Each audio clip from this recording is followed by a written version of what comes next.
On a tous en tête ce souvenir, l'excitation d'aller chez McDonald's. Les aires de jeu, les jouets du Happy Meal, Ronald McDonald, c'était un vrai événement, pas vrai? Sauf qu'aujourd'hui, pour beaucoup, cette magie a été remplacée par de longues attentes, des frites souvent froides et des prix qui donnent l'impression de s'envoler. Alors que s'est-il passé? Et c'est un sentiment assez général en fait.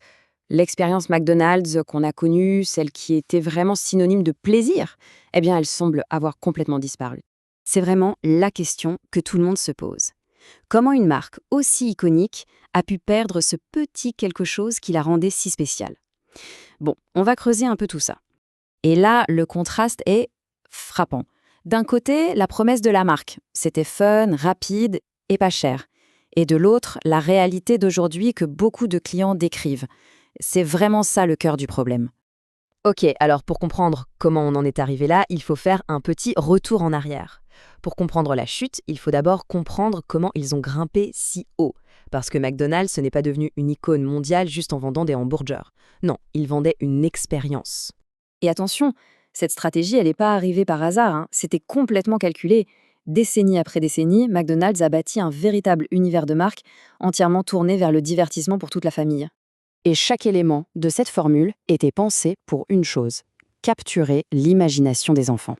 La mascotte, le monde fantastique, le petit jouet surprise dans la boîte, tout, absolument tout, était conçu pour créer un lien émotionnel super fort et s'assurer que les familles reviendraient encore et encore.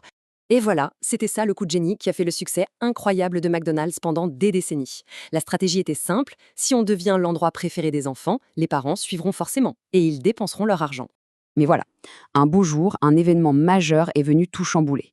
Un vrai tremblement de terre qui a forcé la marque à remettre en question les fondations même de son identité. Cet événement, c'est en 2004. L'année 2004 marque un tournant radical. Pourquoi? C'est la sortie du documentaire Super Size Me. Et après ça, plus rien ne sera jamais comme avant. L'impact a été dévastateur. Le film a mis le doigt sur une angoisse qui montait de plus en plus dans la société, l'obésité infantile. Et d'un coup, McDonald's est devenu le symbole de tout ça. Le restaurant super sympa pour les familles est devenu l'ennemi public numéro 1. Alors forcément, face à cette crise d'image monumentale, McDonald's a dû réagir. Ils ont pris toute une série de décisions stratégiques qui, petit à petit, ont complètement démantelé la magie des débuts. Et c'est ça le point crucial. Chaque étape de ce virage, même si on peut la comprendre d'un point de vue marketing, chaque étape a éloigné un peu plus la marque de ce qui faisait son ADN, le fun. En gros, ils ont troqué la couleur et la joie contre une image plus sobre, plus responsable. Et c'est peut-être ça la conséquence la plus triste de cette stratégie de défense. En voulant paraître plus sain, plus moderne, en essayant de répondre à toutes les critiques, McDonald's a commencé à effacer tout ce qui le rendait unique. Ils ont, en quelque sorte, perdu leur âme. Le temple du divertissement est devenu un endroit standardisé, un peu gris, sans saveur. Et ce changement d'identité nous amène tout droit au cœur des critiques d'aujourd'hui. Le gros problème, c'est quoi? Des prix qui paraissent très élevés pour une valeur perçue qui, elle, est très faible. Alors, parlons-en de ces prix. Est-ce qu'ils ont vraiment explosé?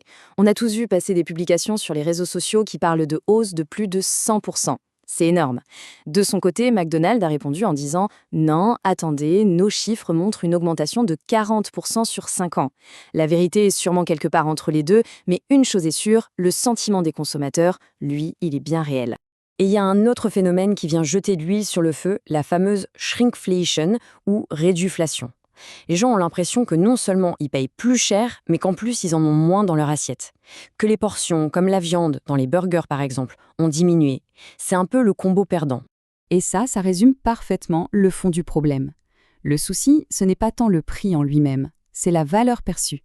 Avant, les gens payaient pour une expérience complète, le fun, la rapidité, l'ambiance. Maintenant que cette expérience magique n'est plus là, le même prix paraît soudainement beaucoup trop élevé pour un simple burger frites. Mais alors, on peut se poser la question. Si tant de clients sont mécontents, comment l'entreprise fait-elle pour rester un tel géant mondial? La réponse est assez surprenante et se trouve dans leur business model.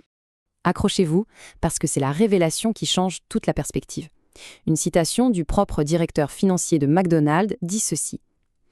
Techniquement, nous ne sommes pas dans le secteur de la restauration. Nous sommes dans l'immobilier. Voilà, ça explique leur incroyable résilience. Leur vrai business, ce n'est pas de vendre des hamburgers. En fait, McDonald's est avant tout un immense empire immobilier.